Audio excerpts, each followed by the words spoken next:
Yeah, hey guys, few tips to keep your smartphone up and running. Now, the first thing is to always update your smartphone. Now, why do I always update my smartphone? When new features are available on your smartphone, it kind of updates it, and then you will be part of the people that enjoys this new feature. Secondly, it fixes bugs. You know, when a particular application or a particular smartphone has a bug from the manufacturer, at a point, the manufacturer tends to update that operating system, which in turn fixes that bug on your system. Ensure you use a very strong password for your smartphone.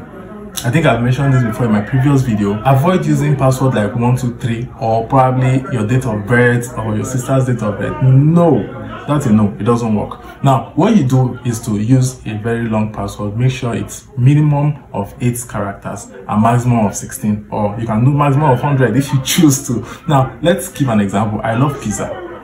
I love pizza. Now, no one will ever in the world think of that. I love pizza. Probably using the I for one. Maybe one love pizza. You understand? That kind of makes it complicated and it increases the strength of the password. Now, learn to manage app permissions. Most of you will just grant any application you download permission to do whatever they choose to do with your phone.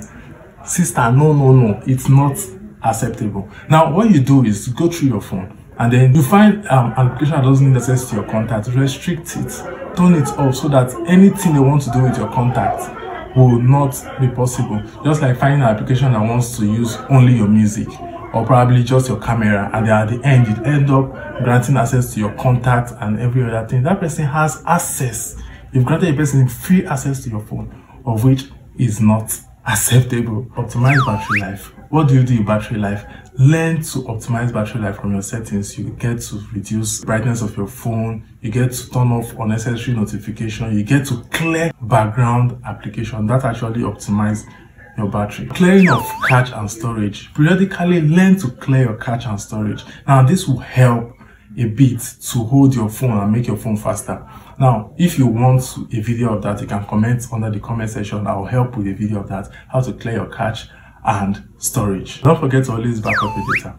Now, if you're talking of backing up your data, I'm talking of more data like contacts, pictures, and videos. God forbid, you might tend to lose this phone and you want to get a new phone and it will be like you're starting from the scratch. Oh no, I don't want you to get there. So that is why you need to back up your data now. If you're not on the internet, you can back it up once in every month. Otherwise, if you're on the internet, you can leave your internet on while you toggle the backup on. Now, this will help you to back up your system, that if you lose this phone and get a brand new phone, once you sign into your email address, everything will just appear like below. Last but not the least is to clean your phone regularly. Sister, auntie, clean your phone regularly. Don't carry a phone that looks like what tomato has touched. Take your phone, take a dry rag, clean it, take off the pouch and clean it very well and make your phone still look new. Sometimes if your pouch is old, and to change it, it's just 500 or the least 15. Thank you. See you next time.